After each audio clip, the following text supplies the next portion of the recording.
It's one of the Olympic Peninsula's most unique roadside attractions. The Sather family has owned and operated Whitney Gardens and Nursery on U.S. Highway 101 in Brinnon since 1970.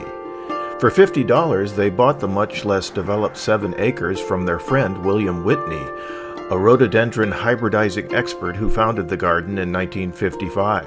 It's been a very pleasant experience. People don't come here because they have to. They come here because they want to.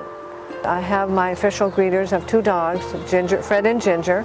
They're 21-month-old pups. So English golden retrievers, and so they're really pretty special. So they will, if you've got any cookies in your pocket, they'll find you and they'll follow you all the way around the nursery just for those cookies. It's been a very good ride for me. And June the 3rd, I'll be 100 years old. Well, it started by Mr. and Mrs. Whitney in 1955, and they had it until 1970. And it was their passion at that time to do hybridizing. Before that, it was a cow pasture. So, and before that, it was a Brinnon farm. So, and before that, it was a forest. And they did the logging down here in the early 1900s, and of which we find still railroad spikes as we dig the area. And so they're still there, and you can see the old trestle that's up in front in the water, and that's still there, but the trestle here and the property is gone. But we still find the remnants of the spikes, which is very interesting because we know where the railroad was. I moved here from California 17 years ago, and I needed a job and just came in and finally got hired after about 6 months. And they've been teaching me something new every day since I've been here. So it's a nice place to work. I mean, who wouldn't want to? And as a result, they have a culvert that they used to run the cows across the road before the road was actually there. And so they would follow the ebb and tide. And I had people that told me that they would, this is for a fact, they would follow the cows back and forth with the tide. And then they would basically come in, they had a milking parlor for the cows. They bring them into the barn that's next door, and they would milk the cows, and then they'd turn them loose again. And so I think they probably milked the cows on the basis of the tide too, probably, you know.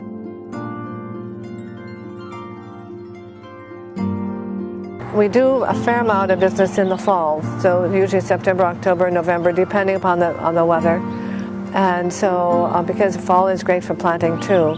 So we try to do a lot of things for fall, because if we're out of a plant, which sometimes we are, then we contact people in the fall and say, we've got that plant if you want it. And they come out and they want to take a ride. They want to get away from home sometimes too in the fall. So they come out and they enjoy. The overall appearance, it's a beautiful appearance garden.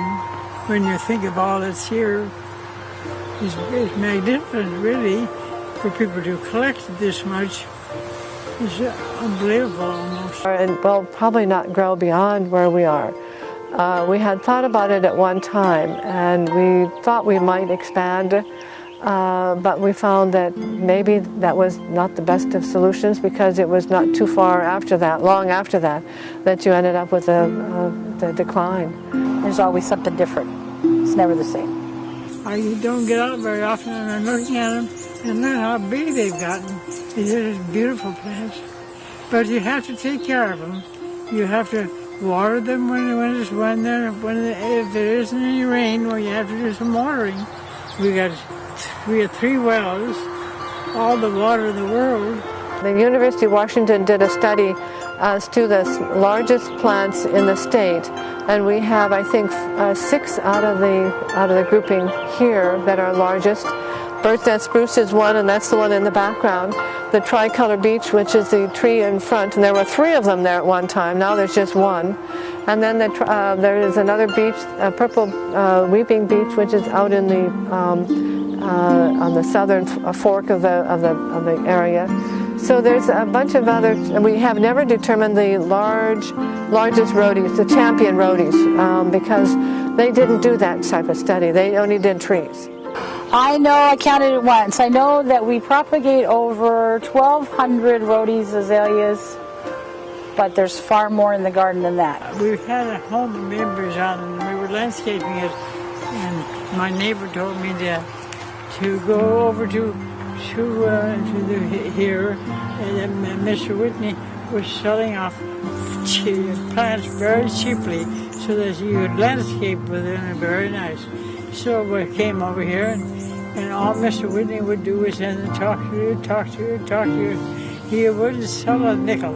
And a lady came in and wanted a certain plant, and I just love it. Can that have to be for sale? And I said, well, I have to ask it. And now if I can interrupt you for a few minutes, I said, what can I do?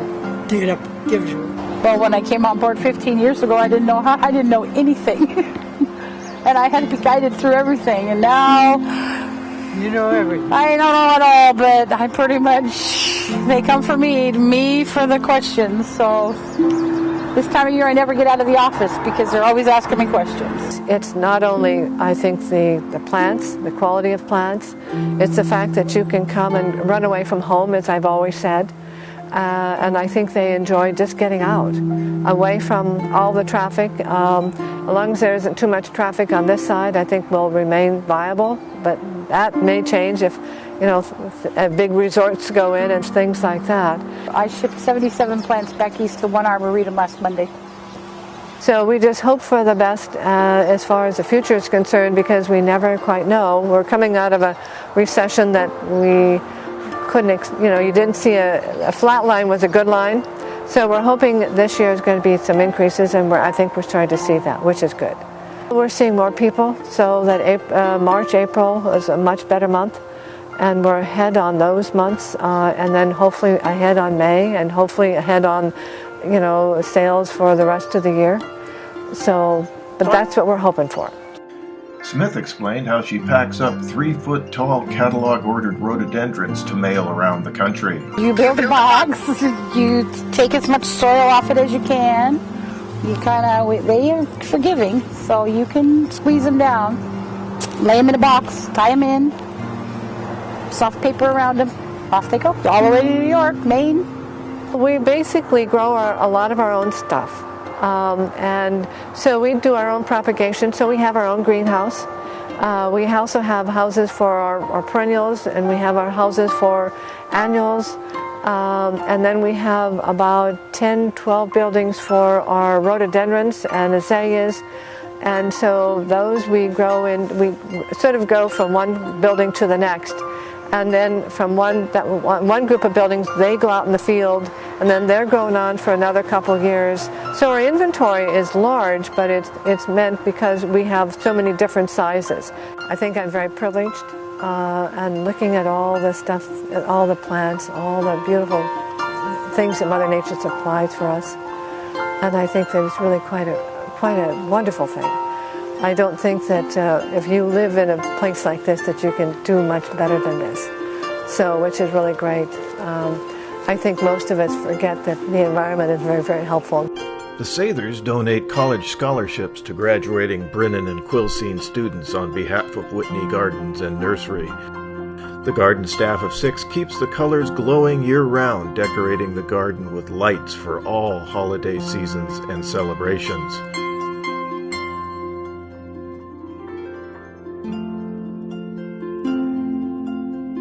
Since the Sathers bought Whitney Gardens and Nursery, many of the rhodies planted by garden founder William Whitney and the Sathers remain. May is the best time to view the giant rhodies at peak bloom. Many of the rhodies compete with trees at more than 25 feet tall.